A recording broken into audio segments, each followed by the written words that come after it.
Welcome back students.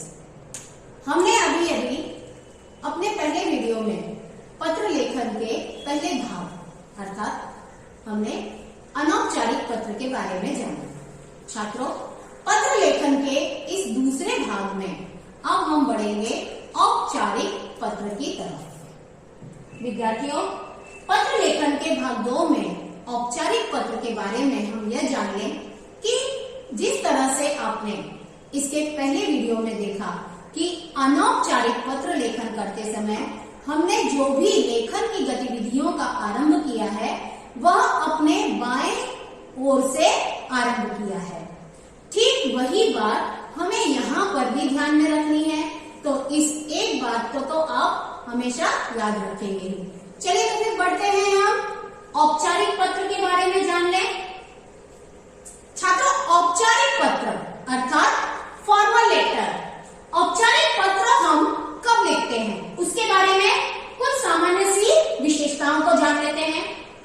औपचारिक पत्र में जो पत्र लिखने वाला व्यक्ति होता है उसका संबंध किसी के साथ नहीं होता है।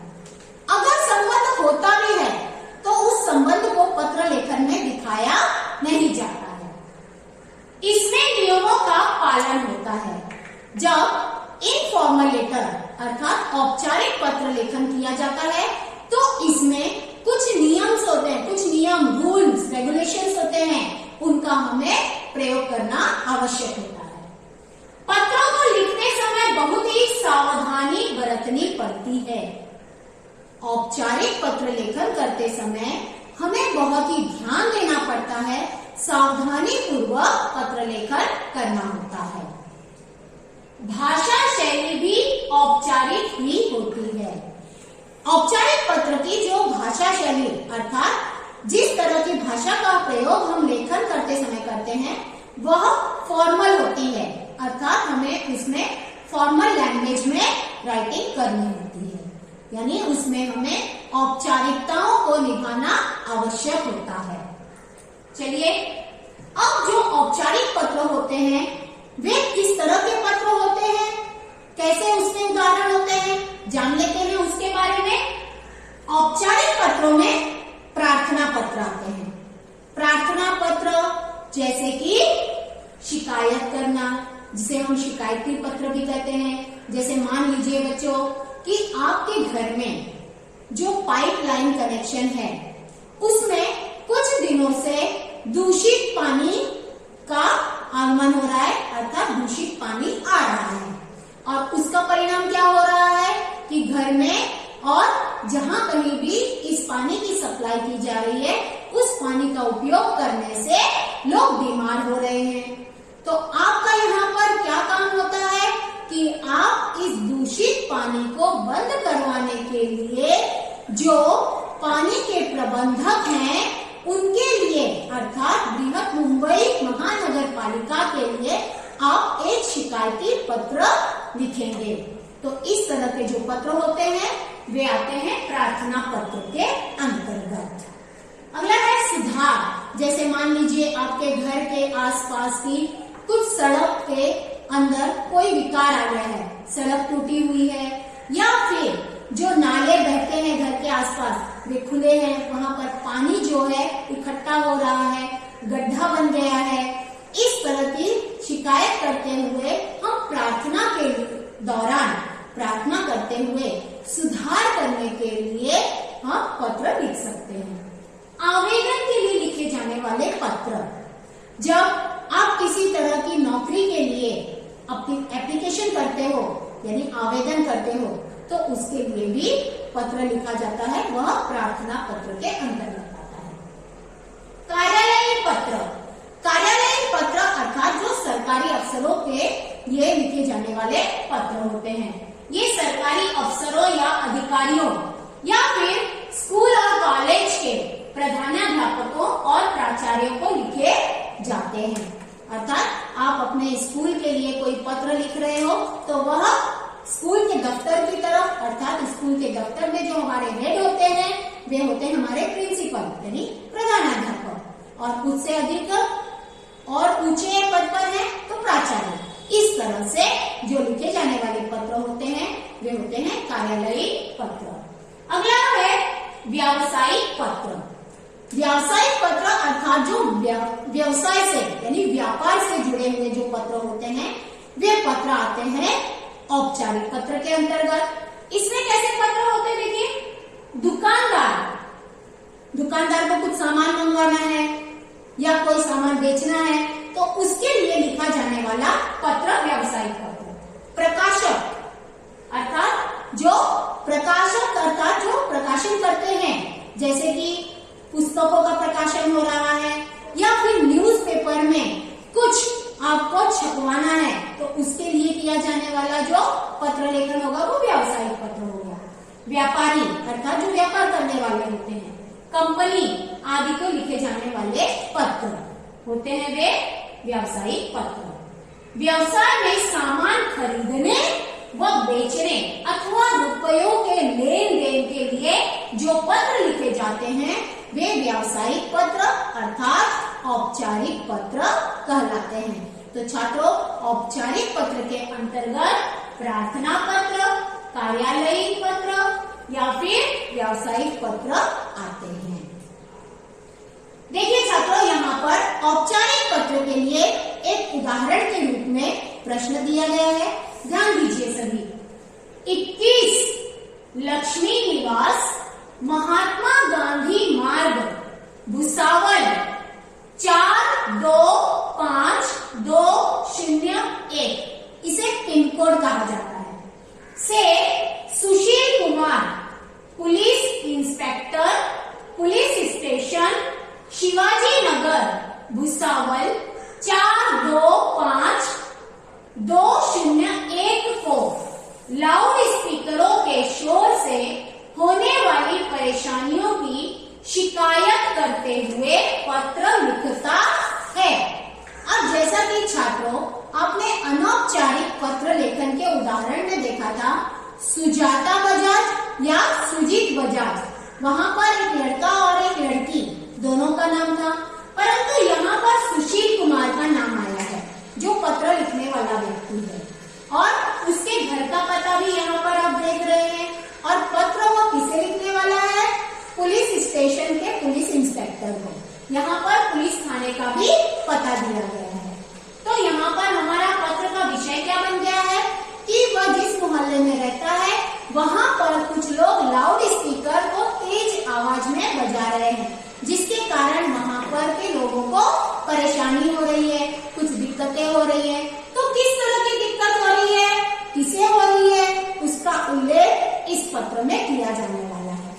तो देखो, उसे लिखने से पहले हम यह जान लें कि जब इस तरह का प्रश्न हो तो उसमें ध्यान दें कि कभी कभी पत्र लिखने वाले व्यक्ति के रूप में लड़का या लड़की दोनों का नाम होगा, तो उसमें से आपको किसी एक का चयन करना है, किसी एक का नाम चुनना है। यानी आप लड़का बनकर भी पत्र लिख सकते हो या लड़की बनकर के भी पत्र लिख सकते हो। ऐसा आवश्यक नहीं है कि आप अगर लड़की हो तो आप लड़की के ही नाम का उपयोग करेंगे, अगर आप लड़का हो तो लड़की के नाम का उपयोग करके भी पत्र लेखन कर सकते हो। इससे आपके जेंडर में कोई परिवर्तन नहीं आता है। चलिए देखिए, यहाँ पर एक नियम यहाँ पर बताया गया, बहुत ही सावधानी से समझने वाली बात है। जैसा कि आप देख रहे हैं कि प्रश्न में दो पते हैं, एक पत्र लिखने वाले व्यक्ति का और एक जिसे पत्र लिखा जा रहा है उसके लिए पता आया है। तो से के पहले पत्र लिखने वाला होता है। इस प्रश्न में देखो से आया है यहाँ पर पिन कोड के बारे में, तो से के पहले जो हमने पढ़ा वह पत्र लिखने वाले व्यक्ति का पता होता है। से और को के बीच पत्र जिसे भेजा जाता है उसका पता होता है। इस से लेकर के बाद में देखो वाक्य में को का प्रयोग किया गया है, तो इसके बीच में जो नाम और पता आ रहा है वह जिसे पत्र भेजा जा रहा है उसका नाम और पता होता है। कई बार बच्चों इसमें आपको कंफ्यूजन हो सकता है, आपको इसमें दिक्कत आ सकती है, तो वो दिक्कत न आए उसके लिए आप इन दो बातों को याद रखिए कि से पहले जिसका नाम पता आ जाता है वो पत्र लिखने वाला व्यक्ति है और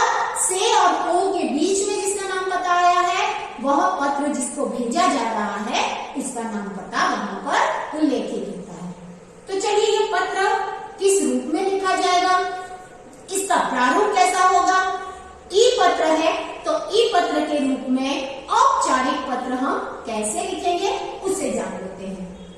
ध्यान दीजिए बच्चों, जैसे आपका पेपर, जिस पेपर पे आप लिख रहे हो या आपकी नोटबुक पे आप जो पत्र लेखन कर रहे हो तो किस तरह से लिखोगे। अब यहाँ पर हमारा विषय है लाउड स्पीकर के कारण जो शोर हो रहा है उससे होने वाली परेशानी से हमें छुटकारा चाहिए। पत्र लिखने वाला व्यक्ति है सुशील कुमार, है ना, और पत्र लिख रहा है वह पुलिस थाने में। तो देखिए, जैसा कि अनौपचारिक पत्र में सबसे पहली पंक्ति हमारे बाएं ओर की तरफ कोने में पहली पंक्ति से आरंभ होता है, वैसे ही यहाँ भी आरंभ करेंगे हम। सर्वप्रथम हम लिखेंगे दिनांक। जिस दिन हमें पत्र लिखना है उस दिन की दिनांक हम यहाँ पर लिखेंगे। मैंने यहाँ पर लिखा है 29 जून अल्पविराम 2020। आपको उस दिन की दिनांक और महीना और सन लिखना है जिस दिन आप पत्र लिख रहे हो। अगर आपने आज की तारीख में पत्र लिखा है, जैसे कि 5 मार्च अल्पविराम 2021, इस तरह से लिख सकते हैं। उसके बाद में सेवा में, छात्रों अनौपचारिक में हम आदरणीय लिखते हैं, प्रिय लिखते हैं, परंतु यह फॉर्मल लेटर है। तो जैसे इंग्लिश में आप लोग लिखते हो TO2, उसी तरह से हिंदी में लिखा जाता है सेवा में। उसके बाद किसकी सेवा में हम लिख रहे हैं? मां का अर्थ होता है यहाँ पर माननीय पुलिस इंस्पेक्टर। आप इंग्लिश में लिखते हो टू रिस्पेक्टेड सर, ठीक उसी तरह से हिंदी में होता है सेवा में माननीय पुलिस इंस्पेक्टर। और उसके बाद में अल्पविराम, यहाँ अल्पविराम देख ही रहे हो आप। इस तरह से तीनों पंक्तियों में हमने कहां पर अल्पविराम का प्रयोग किया है छात्रों, यह बहुत ही आवश्यक है। इसलिए अल्पविराम, पूर्ण विराम, इसका विशेष ध्यान रख करके आपको पत्र लेखन करना है। अगली पंक्ति में हम देखो क्या लिख रहे हैं। पुलिस इंस्पेक्टर, अर्थात पुलिस इंस्पेक्टर का हमें यहाँ पर पता लिखना है। Police station Shivaji Nagar, Bhusawal 425201। इस तरह से हमने यहाँ पर जिसे पत्र लिखना है उसके पते और नाम का प्रयोग कर दिया। अब हम लिखेंगे यहाँ पर पुलिस स्टेशन का ईमेल आईडी। जैसा कि यह आधुनिक जमाना है, इंटरनेट का जमाना है, तो तंत्र ज्ञान का प्रयोग करना है। देखिए इस तरह से हमने यहाँ पर पुलिस इंस्पेक्टर को साथ में लेकर पुलिस स्टेशन के लिए यहाँ पर ईमेल आईडी तैयार किस तरह से किया, देखिए HODPSSB@gmail.com। अब छात्रों ये हमने यहाँ पर कैसे निकाला है, यहाँ पर ईमेल आईडी कैसे तैयार किया है, उसका फुल फॉर्म आप जानिए। H पर यहाँ पर head of the department, police station Shivaji Nagar, Bhusawal. Do you understand? ठीक है, चलिए बच्चों, अब इसके आगे हम आते हैं अपने पत्र के विषय अर्थात सब्जेक्ट। तो हमारा पत्र का विषय है लाउड स्पीकरों के शोर से होने वाली परेशानी। अब इसके बाद में आरंभ करते हैं हम महोदय से। महोदय अर्थात रिस्पेक्टेड सर, और उसके बाद में अल्पविराम। अब बच्चों यहाँ पर रिस्पेक्टेड सर आपने देखा, उसके बाद में हम पत्र का जो कलेवर है वो कैसे तैयार करते हैं उस पर ध्यान दीजिए। ये देखिए पत्र का कलेवर यहाँ पर आरंभ हो गया है, अर्थात उसका पहला पैराग्राफ। मैं इस पत्र के माध्यम से आपका ध्यान अनियंत्रित लाउड स्पीकर की ओर करना चाहता हूँ। मेरे मोहल्ले में कक्षा 9वीं और 10वीं के कुछ छात्र रहते हैं। इसके आगे देखिए छात्रों हम क्या लिख रहे हैं, अगला परिच्छेद है। उनकी परीक्षा अब कुछ ही दिनों के होने वाली है, लेकिन इलाके में कुछ लोग रात्रि को लाउड स्पीकर लगाकर बैठ जाते हैं। मोहल्ले के लोगों ने उन्हें समझाने का प्रयास भी किया या प्रयत्न किया, किंतु कुछ भी फायदा नहीं हुआ। तीसरा परिच्छेद है, मान्यवर, यदि आप इन बच्चों की समस्या पर लक्ष्य केंद्रित अर्थात ध्यान केंद्रित करें और उन लोगों का बंदोबस्त करें, यह आपसे विनती है। अंत में हम लिखेंगे धन्यवाद अर्थात थैंक यू लिखते हैं, और उसके बाद में पत्र का समापन के बाद में पत्र लिखने वाला अपना यहाँ पर नाम पता देखिए किस तरह से लिखेगा। भवदीय सुशील कुमार। जैसा कि हमने यहाँ पर पहले ही औपचारिक पत्र की विशेषताओं में पढ़ा था कि इस पत्र के लेखन में कुछ नियमों का पालन करना आवश्यक होता है, तो नियमों के पालन में भवदीय शब्द का लेखन करना भी आवश्यक होता है।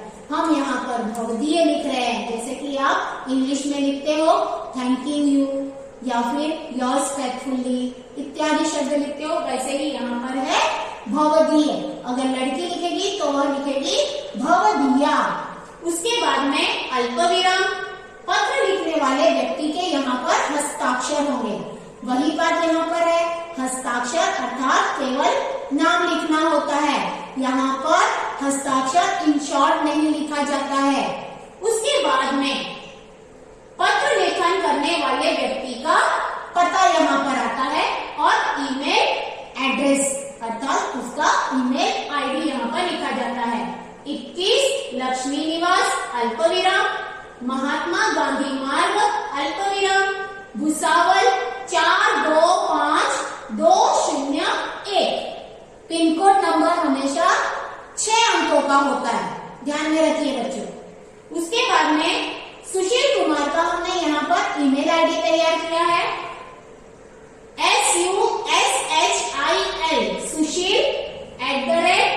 sushil@gmail.com।